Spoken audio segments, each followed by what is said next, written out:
Idriss Déby Itno a signé vendredi à N'Djamena l'ordonnance portant création de la 4e République lors d'une cérémonie solennelle. Le président tchadien a affirmé qu'elle impliquait des comportements nouveaux et vertueux. Au Mali, une centaine de civils ont fui après des exactions dans des localités du centre. Ils ont trouvé refuge dans une localité située à une dizaine de kilomètres de Bamako.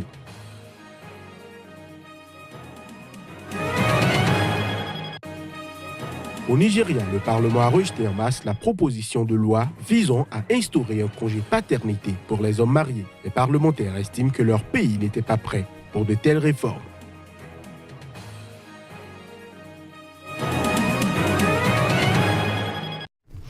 Merci de nous rejoindre pour ce point de l'actualité. À toutes et à tous, bonjour et bienvenue.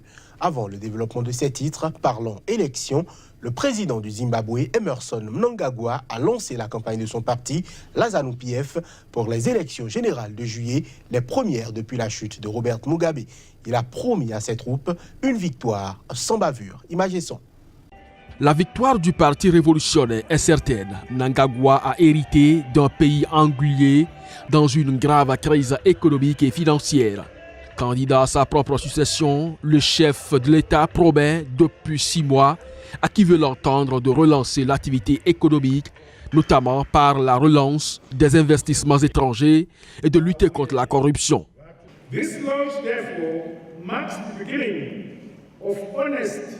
Ce lancement marque donc le début d'un dur labeur honnête et centré sur les gens pour gagner le cœur et l'esprit des électeurs, non pas comme une fin en soi, mais parce que nous savons que le Zimbabwe est en sécurité entre les mains du parti ZANU-PF. Vous ne pouvez pas forcer les gens à voter pour vous, mais nous pouvons persuader les gens de voter pour nous en leur montrant que notre parti révolutionnaire a un passé, un présent et une vision pour l'avenir. La victoire du parti révolutionnaire est certaine.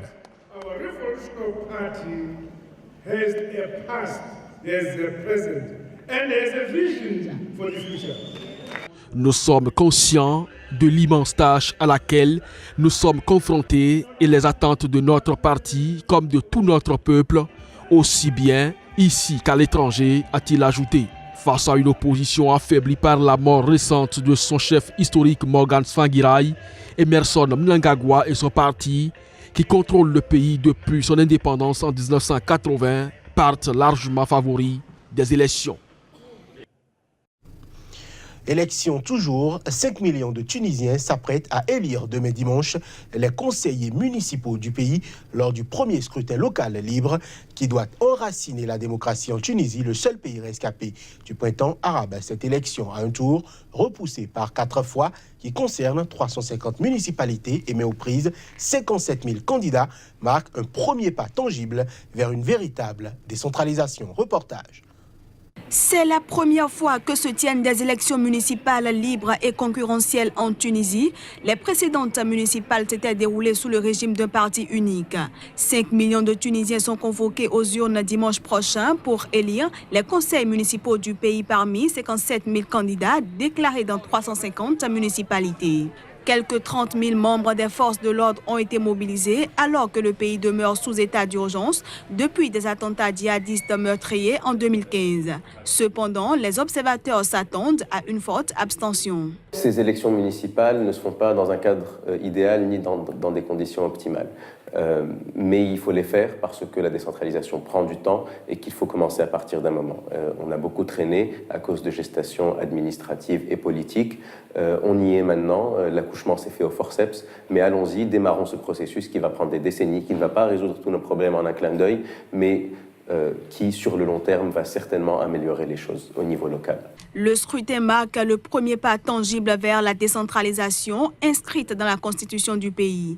La Tunisie est désormais dotée d'un code des collectivités locales, voté in extremis fin avril, qui fait des villes, pour la première fois, des entités indépendantes administrées librement. Sous Ben Ali, et même jusqu'à aujourd'hui, pour qu'une collectivité puisse repeindre une école ou arranger un hôpital, elle devait revenir à l'autorité de tutelle, c'est-à-dire au ministère de l'Éducation ou au ministère de la Santé.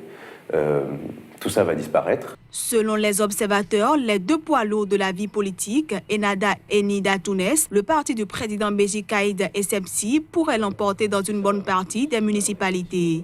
Il n'est cependant pas exclu une surprise dans ce scrutin avec la participation de nombreuses listes indépendantes. Elles vont donner un souffle nouveau, ces élections. Une large partie des personnes qui se présentent ont moins de 35 ans. Elles vont créer une nouvelle vague de femmes et d'hommes politiques engagés pour leur quartier, pour leur région, pour leur municipalité, et qui sait peut-être qu'un jour que ces femmes et ces hommes-là s'engageront pour le pays. Et nous avons besoin d'un renouvellement de la classe politique. Ces municipales seront suivies de législatives et présidentielles en 2019. Au Tchad, le président Idriss Déby Itno a signé ce vendredi à N'Djamena l'ordonnance portant création de la 4e République. Lors d'une cérémonie solennelle, il a affirmé qu'elle impliquait des comportements nouveaux et vertueux. Les images.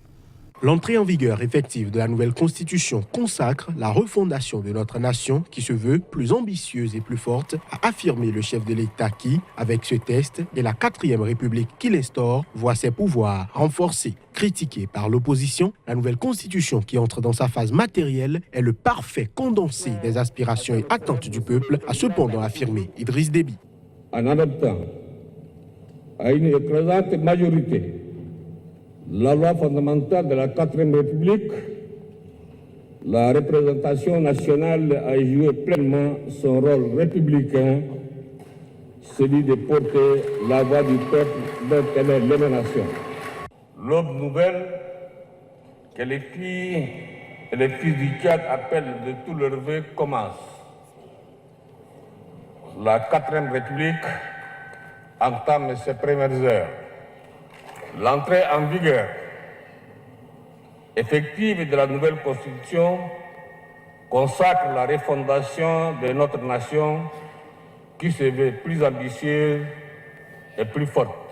Au pouvoir depuis 1990, le président Déby a par ailleurs demandé le concours des partenaires financiers pour organiser les élections législatives repoussées depuis 2015, dont il a confirmé qu'elles devaient bien se tenir en novembre 2018. Une date qu'il sera difficile de tenir sans l'aide de la communauté internationale, étant donné la modicité de nos moyens, a-t-il affirmé. Le président Déby a en outre décrété une amnistie générale, invitant tous les Tchadiens qui, pour une raison ou pour une autre, ont quitté leur pays à rentrer dignement. L'entrée en vigueur de la 4e République a été précédée jeudi de la démission du Premier ministre Albert Pahimi Padaké et de son gouvernement, la nouvelle constitution supprimant le poste de Premier ministre. Un recours en annulation contre le projet de loi constitutionnelle déposé mercredi par 26 députés de l'opposition tchadienne au Conseil constitutionnel a été rejeté. L'opposition des organisations de la société civile et l'Église catholique avait demandé que la nouvelle constitution soit adoptée par référendum et non par voie parlementaire.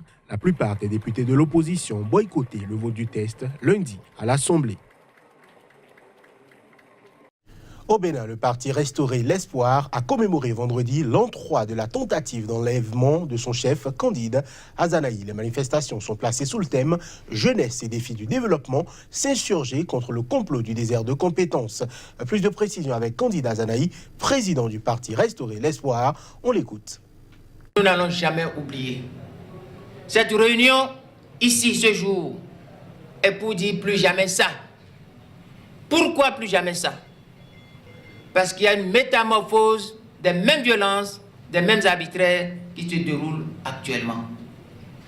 La commémoration chaque année du 4 mai est pour dire plus jamais ça. Le tableau est sombre, chers amis. Pendant que la croissance ne décolle pas, est plombée, pendant que les investissements sont oisifs, irréfléchis, hasardeux, inappropriés, pendant que la corruption est sophistiquée, plus raffinée, plus modernisée, dans le même temps, il y a des tensions sur les acquis du renouveau démocratique et de l'état de droit. Au Bénin, ici ajouté à ce tableau sombre, un lapsus. J'allais dire, ce que je croyais, on croyait un lapsus. Nous prenons quelqu'un, nous prenons un régime, et ce régime dit, du jour au lendemain, vous êtes tous incompétents. Donc, vous allez quitter. Vous n'allez pas compétir et gérer vos affaires. Mais dans le même temps, puisqu'il y a des dispositions de gré à gré, on passe par le gré à gré et on attribue les secteurs stratégiques aux compétents qu'on invite, qui viennent nous envahir. Et nous, on nous torture. On lie nos mains, nos bouches, nos consciences psychologiquement pour nous dire que nous ne pouvons pas gérer. Or, nous n'avons jamais été incompétents. Nous avons été quartier latin. Moi, mes ancêtres ont été de braves guerriers, de braves scientifiques. Nous savions faire le faire. L'art, la chanson, la culture, l'organisation et la gestion de la société. On les connaissait avant le blanc.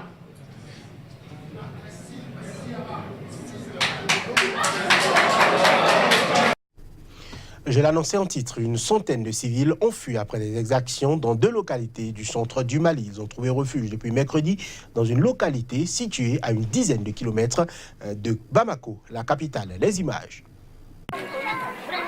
Ils fuient les affrontements interethniques du centre du Mali et dénoncent les exactions dont sont victimes les membres de la communauté Peul. Il s'agit d'une bonne centaine de personnes, majoritairement des femmes et des enfants.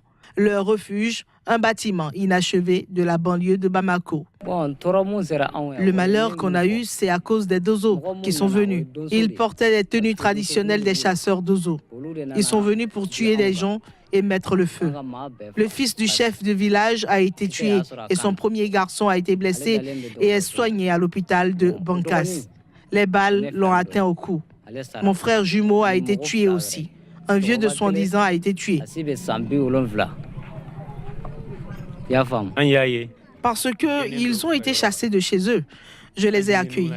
J'ai eu pitié d'eux, car ils sont Peuls comme moi. Ce sont des enfants du Mali. Nous ne distinguons pas les ethnies. Tous les Maliens sont égaux. Si je vois des gens en difficulté, je suis prêt à les aider. Les violences se multiplient depuis 2 ans dans le centre du Mali entre Peuls, traditionnellement éleveurs, et les ethnies Bambara et Dogon, pratiquant majoritairement l'agriculture. La communauté Peul accuse régulièrement les autorités de tolérer, voire d'encourager les exactions de groupes de chasseurs traditionnels à son encontre au nom de la lutte contre les djihadistes, ce que démontrent catégoriquement les représentants de l'État. Au Nigeria, le Parlement a rejeté en masse la proposition de loi visant à instaurer un congé paternité pour les hommes mariés. Les parlementaires nigérians ont voté contre cette loi parce qu'ils estiment que ce pays d'Afrique de l'Ouest n'était pas prêt pour de telles réformes. À la quasi-unanimité, les 360 députés, dont une dizaine de femmes que compte le Parlement nigérian, ont rejeté la proposition de loi instaurant un congé paternité pour les hommes mariés au Nigeria. Cette proposition de loi qui prévoyait un congé optionnel de 2 semaines pour les hommes mariés uniquement n'a pas reçu l'assentiment des parlementaires nigérians. Ces derniers, qui estiment que le Nigeria n'est pas prêt pour une telle réforme, ont pour la plupart soutenu que cette loi pourrait avoir un effet négatif sur la productivité et va créer des maris paresseux. D'autres ont argumenté que la dite loi poserait problème dans un Nigeria où la polygamie est courante, notamment dans le nord musulman, et que les hommes en abuseraient étant entendu qu'ils ont de nombreux enfants. Le Nigeria, pays le plus peuplé d'Afrique avec quelques 180 millions d'habitants, reste un État très religieux et conservateur avec un taux de fécondité de 5,8 enfants par femme. L'État de Lagos, la capitale économique du pays, offre déjà 10 jours de congé paternité à ses fonctionnaires. Ce sera déjà tout pour cette édition que nous vous remercions d'avoir suivi. Merci de nous rester fidèles. À très bientôt sur Sika.